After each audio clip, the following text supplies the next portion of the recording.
Hey guys, we are here underneath Benicia Bridge, or the Benicia Toll Bridge in California. We're exploring this area for today with the doggies. Just beyond the quiet waterfront town of Benicia, where the Carquinez Strait opens to Suisun Bay, lies a place where time seems to stand still. On fog-heavy mornings, faint silhouettes once emerge from the mist. Towering steel hulls line in perfect rows, silent and unmoving. Locals called them the Ghostships of Benicia. Not because they were haunted, but because they were relics of another era. Ships that once carried men to war, supplies across oceans, and the weight of American power itself.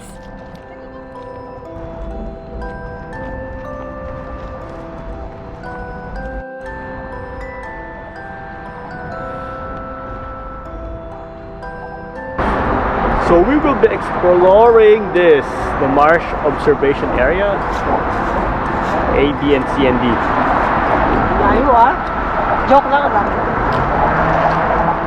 The shores along the ships are currently private property, so we're gonna take this trail and try to come as close as we can. Of course, there's the history behind this. At the end of World War II in 1945, the United States found itself with a massive navy and merchant fleet. Far more ships than it needed in peacetime. Rather than scrap them all, the government created something unprecedented, a floating reserve, a navy in storage.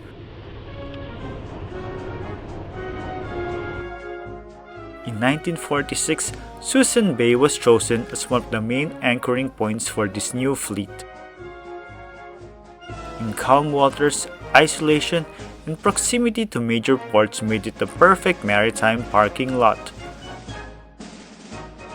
Thus was born the Suisun Bay Reserve Fleet, part of the National Defense Reserve Fleet. Within a few short years, hundreds of ships were anchored here: liberty ships, victory ships, troop transports, oil tankers, and even warships. At its peak in the 1950s and 60s, more than 300 vessels filled the bay. From the hills above Benicia, it looked like a still forest stretching to the horizon.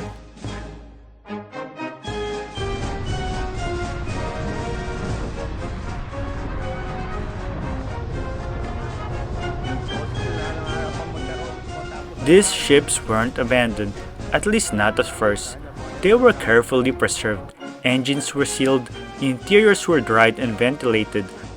Crews rotated through to prevent corrosion.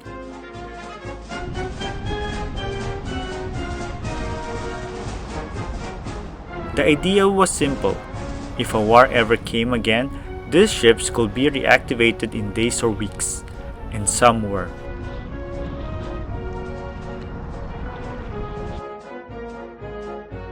During the Korean War and the Vietnam War, dozens of ships were pulled from Suisun Bay and sent back into service.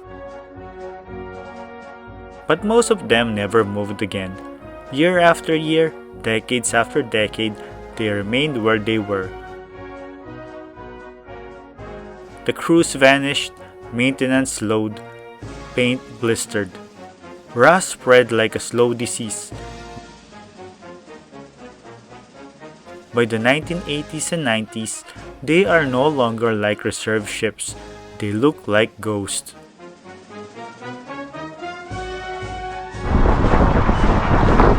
Sewage and poop and dirt into the bay. I don't know.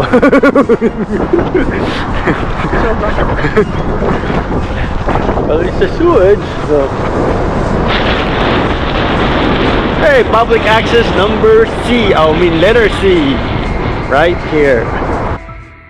Locals and sailors began calling them the Ghost Fleet. Their empty decks creaked at night, loose rigging clanked in the wind, fog wrapped around their hulls like burial shrouds. But the hunting wasn't just visual. As the ships decayed, toxic paint, oil residue, and heavy metals began leaking into the water. Suisun Bay is a critical ecosystem, home to salmon, migratory birds, and endangered fish like the delta smelt. By the 2000s, environmental groups sued the federal government, arguing that the fleet had become an illegal pollution source. In 2010, the federal judge agreed. The order was clear. The most deteriorated ships had to go. And so, one by one, the ghost ships began to leave. Some were towed south to Texas to be dismantled for scrap. Others were recycled overseas. A few, like the legendary USS Iowa, were saved and turned into museum ships. Each departure felt like a funeral procession. By the late 2010s, only a handful of ships remained. Where hundreds once stood, there was now mostly open water.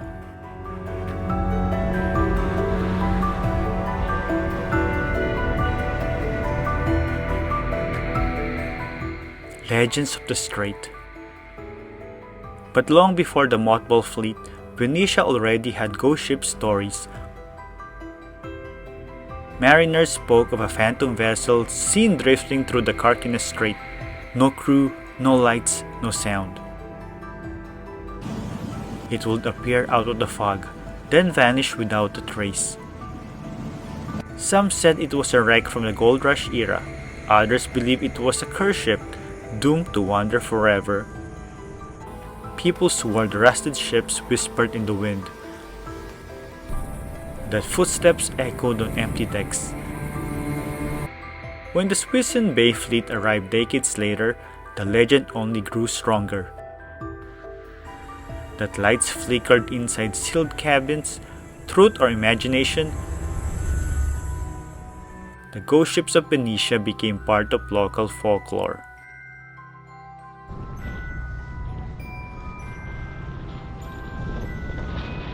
Today, only a few reserve ships remain in Suisun Bay. Most people driving across the Benicia Bridge have no idea what once lay below. But on foggy mornings, if you look closely, you might imagine the outlines of steel giants still resting in the mist. A forgotten armada, a floating graveyard of history. The Ghost Ships of Benicia.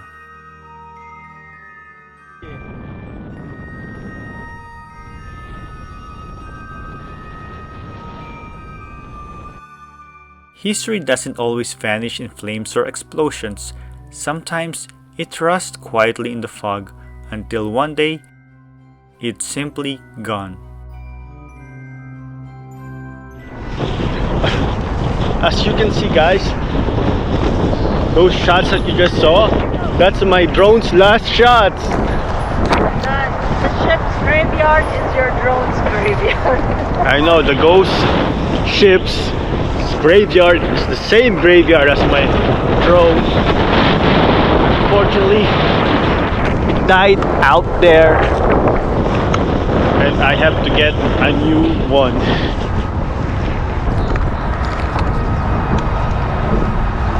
So guys, that's it. I'll see you again next time, because probably the next shot or the next video is gonna be about the rebirth of the drone and the full an overview of the ships here in Benicia or Suisun Bay.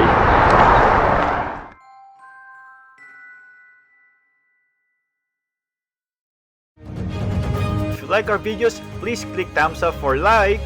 Hit the bell to subscribe. Please comment.